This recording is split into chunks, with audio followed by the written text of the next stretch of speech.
Hey there, it's Mark Wooden, also known as Raijinku, and I heard you guys wanted to check out the spice that I have here, and yeah, I just want to bring this to you and show you guys what we got.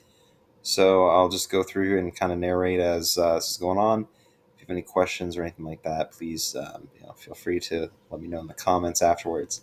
But I've been really excited to show you this, and yeah, so here we go.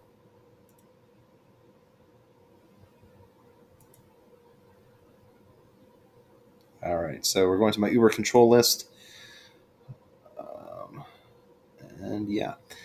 I know the client seemed to be lagging a little bit when I was playing this earlier, so I do apologize in advance for some of that, as well as if this menu bar is going to keep popping up. So we'll see. So my first matchup here was against Amethyst Steel. And again, it's like I'm seeing this lag is like oof. But anyway, so yeah, Hidden Ink Caster is really good. We're over here trying to get rid of our big cards. Um, Ideally, if we can see something like a Flynn on turn two, that's great. You can pressure a little bit. Against Amethyst Steel, though, probably not going to be ideal.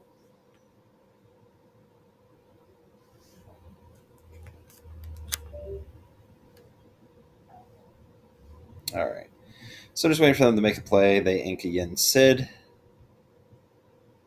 Um, yeah, so a lot of uninkables. My goal here is to definitely establish something on board, but since I don't have my key combo pieces, I'm probably just going to end up inking the beast there. Yeah. Later on, you'll see there's some relevance to that, but early on, honestly, we just want to make sure we either establish something to distract them from our Inkcaster or, allowing us to build up a little bit of speed momentum. And they've got a good start. So um, there's one thing this deck does struggle with a little bit is that early game. So I see that they get the Smee out, so there's no reason to try to get the advantage with the Flynn. So I play the Inkcaster and I'm pretty much set.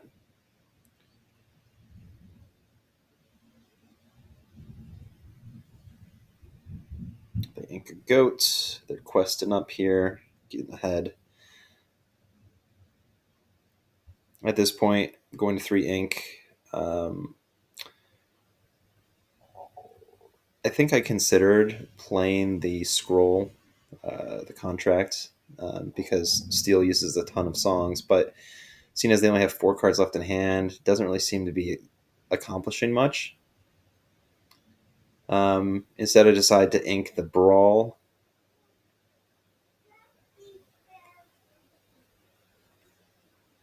And then we play the Wildcat.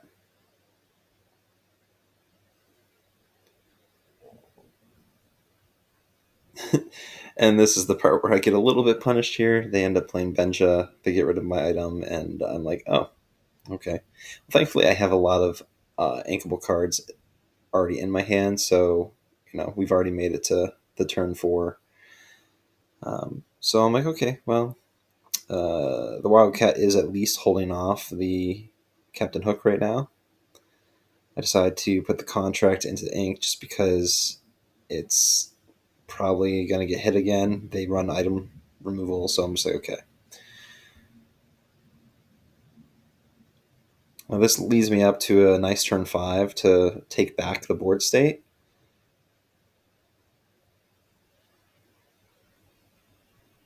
Um, they play Dolores, so they're basically just doing that to draw a card. Nice little replacement for something like Maleficent from set 1. They ink another Benja, so I know my items are definitely not safe. So, and I see the Beast again. Again, is not really helpful right now, given what I have in my hand. So, um, my CC is pretty big.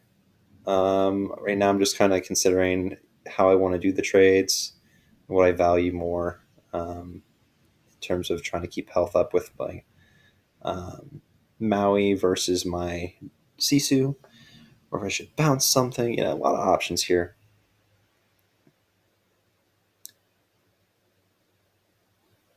There's also that line of play where I could kind of hold back and go for the be prepared later on, but honestly, in this situation, they're already at 10 ink. I have to clear the board pretty aggressively right now. So I opt to have the Maui have a little bit more health, just in case they had some kind of, grab your swords or something like that. The Maui would survive. So here, I'm pretty sure they're going to ram the Captain Hook into the Maui.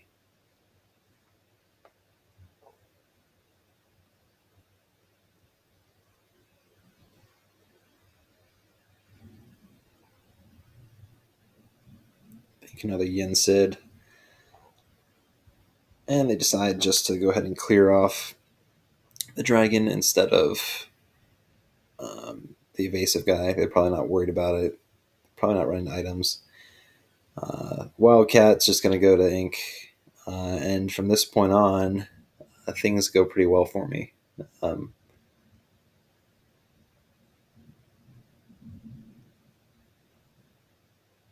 so, yeah.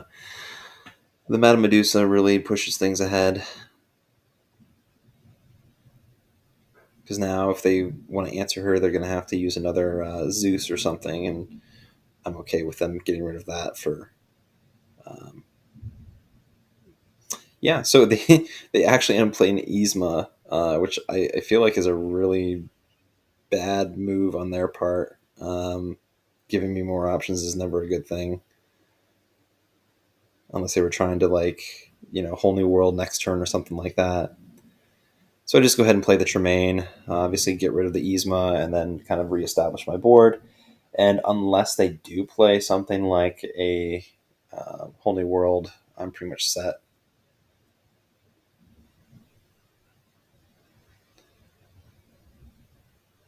Oh man, I do apologize. This lag is bothering me. I can only imagine.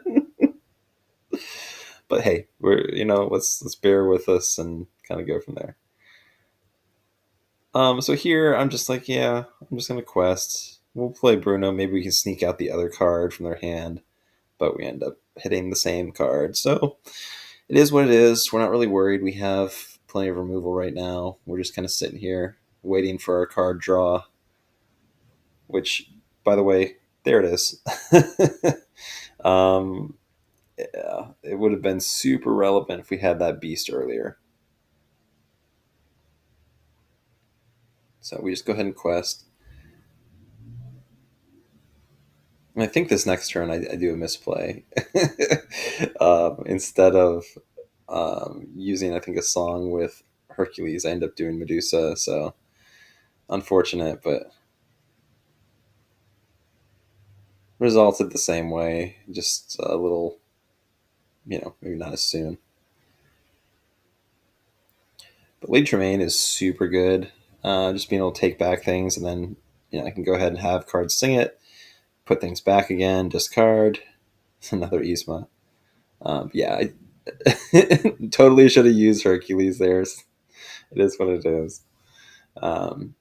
But yeah, cool things about the Tremaine here is you can just keep adding items. You can keep adding, your actions and songs back to your hand, while you can still have these guys sing. Because what else is Tremaine going to do? She's like a 1/5 that quest for one, so it's not a huge deal. But I remember this time we just had Hercules sing it and discard a fox. We're just going to go ahead and quest away, play down the bell just because why not? I've already gone through two Benjas, so bell should be safe, right? Nope. Yeah, so I mean, thankfully I'm ahead because otherwise this would be rough. And then on top of that, I top deck the beast. That would have been such an amazing draw. So we're just like, okay, what are we gonna do here? We're just gonna quest away. Um, Probably clear something off the board. They are at 12 lore, but instead I opt to play the beast just because I'm like, well, if you have removal, you have removal. Otherwise, I'm just gonna push ahead here.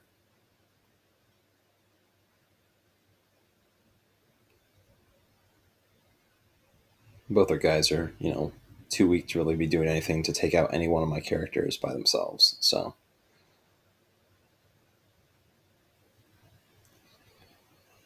they're trying to win this race, but I'm going to stall them out here.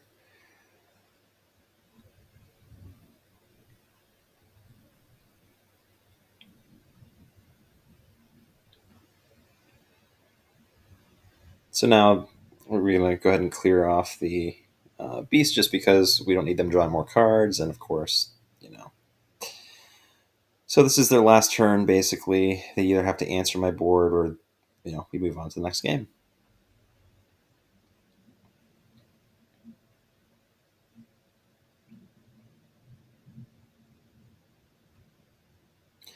Yeah, and that's it.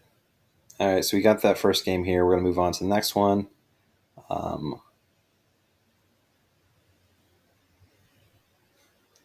I have a lot of interesting deck names here, so we'll go ahead and scroll down here. We're on to the next game. All right, back to the Uber Control. We're going to play this one. This one is the one to watch. This is plays more like you would expect to see played against a red-blue deck. So this one should be a lot of fun to watch.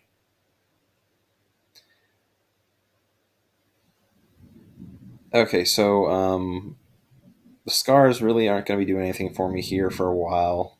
So I'm just like, okay, we're going to get rid of these. I got the signed contract and hidden Inkcaster and Flynn and a brawl for save, factors. This is just the optimal hand, or one of the optimal hands, because you can just do so much. So I'm actually kind of like, okay, well, what am I going to ink here? Because I can set up the Flynn play, which is amazing against anything blue. But I'm like, you know what? We're going to get rid of the contract. I'm like, they're not going to sing a lot of stuff. I'm going to have enough card draw, with the bell, if I can get that established. And being that red blue really doesn't mess with your hand draw, it's usually pretty safe to be greedy with that. Plus, most blue players aren't running a lot of item hate, so majority of my cards should be safe. I think at this point we might try to see if we can get the Flint on the mine, and if they don't answer it, which they can't right now, at least not early on, um, I should be good. Yep, they're just ramping ahead here. I gained my 3 lore. I'm like, okay, well, we're going to play the Inkcaster just to get established. So now I can ink pretty much anything. Probably just going to get rid of the Tremaine because I don't really have any actions right now. And we decided to go ahead and quest, since a lot of people right now aren't using, the Queen. Because pretty much that's that, or like a Super Goof would be the only things I'd be concerned about. But, you're not seeing a lot of Ruby players playing those right now. Throws down the Maui, but spoke too soon. Apparently, this person is running Queen. So yeah, was not expecting that. In the back of my mind, I was kind of like, yeah, it might happen, but no, I really wasn't expecting that one. So now we're gonna kind of consider: do I want to get rid of the brawl in case? I usually save it for the flavor shims, but seeing as they don't have any items right now, I'm pretty safe. So we're going to go ahead and establish the bell. And from here on out, this game is going to be very heavily leaning toward my favor, just because I have the bell out. Once you have Inkcaster, it helps.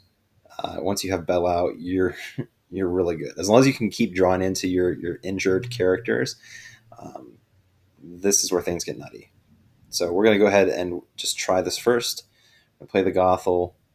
No need to progress the board state since they're going to 7. So we go ahead and get rid of the Gothel, and I think because they're at 0 lore, we're going to get rid of the Lyle. He is super good late game or against like more aggro decks because you can essentially just sacrifice your guys and do shenanigans there.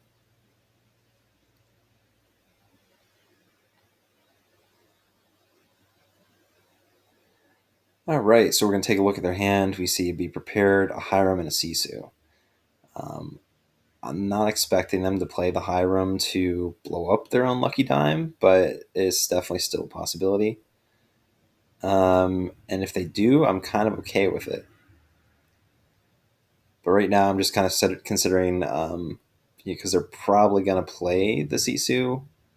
I have to be okay with whatever I get rid of.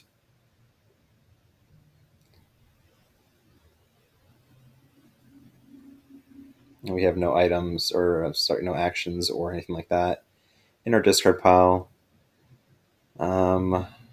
We opt to ink the brawl.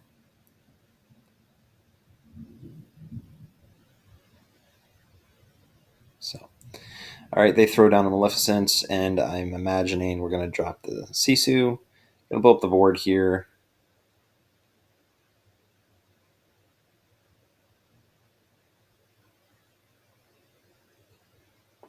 I can just board wipe or essentially board wipe them. I could play, we don't talk about Bruno, but I didn't want to risk them being able to play it again and not being able to establish the Flynn and all that stuff. So, all right, so they drop the Cogsworth. We draw into a Hercules, which is honestly just great in general against anything with resist, but also kills those pesky locations. Specifically thinking about Queen's Castle. But seeing as it has 7 strength, it's definitely going to put me with the +3 lore every turn. But yeah, they ended up having to use the Hiram to draw the 2 cards by getting rid of the coin. So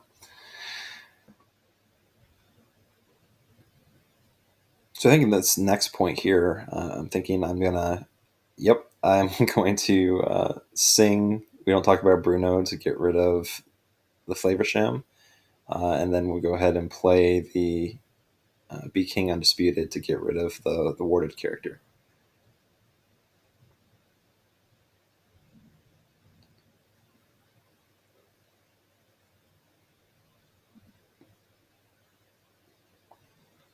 And again, if they play the Flavor Sham or the Hiram, it's fine.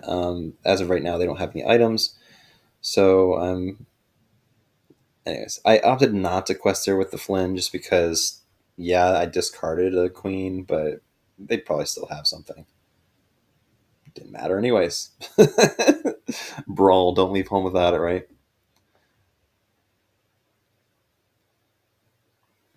Yeah, and then they end up playing the Maui anyway. So they had plenty of options to remove the Flynn too. But now they're left with 2 cards. I'm sitting here. I think at this point we're just gonna play a card to recur an action from the discard, so we can set up ourselves for later on. Opted to take a Be King just in case they have more warded characters.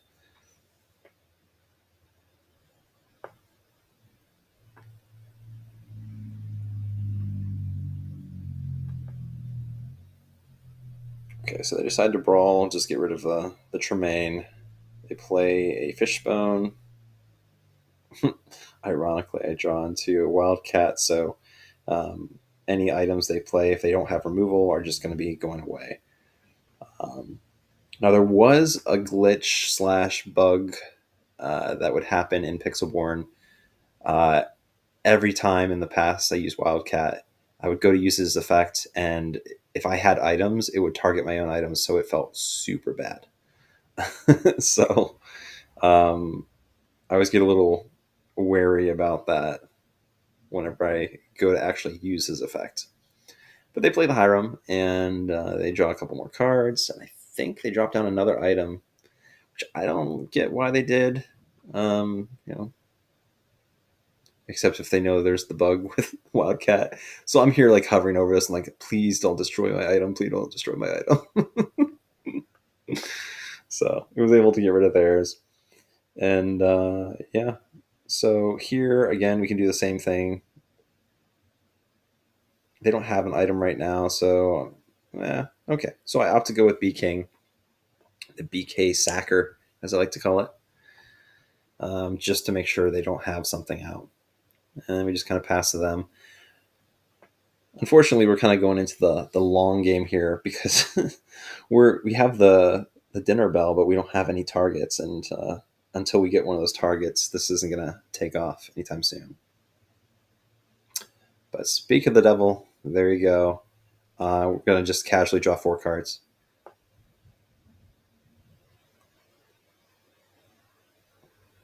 Let me go ahead and we get quest. I think we consider inking the wild just because right now we don't ink anything. We really don't need to. I mean, the highest costing in here is 7. And they just opt to pass. So I'm just like, okay, well, we'll just do it again. Draw 3 more cards. And we're going to ink another dinner bell because there's no reason to have any more than just 1 out. Throw down the Rourke, maybe? Or the Lyle? Are we going to do it? No. Okay. I'm being super conservative, apparently, today. So keep in mind, we've just drawn 7 cards in the last 2 turns off dinner bell. Yeah, they just opt to scoop. But yeah, so there you go. That is the deck in a nutshell. Yeah, I hope you enjoyed that. I will also include a list, but for right now, that is the video itself. Hope you enjoyed, and until next time, keep calm and game on.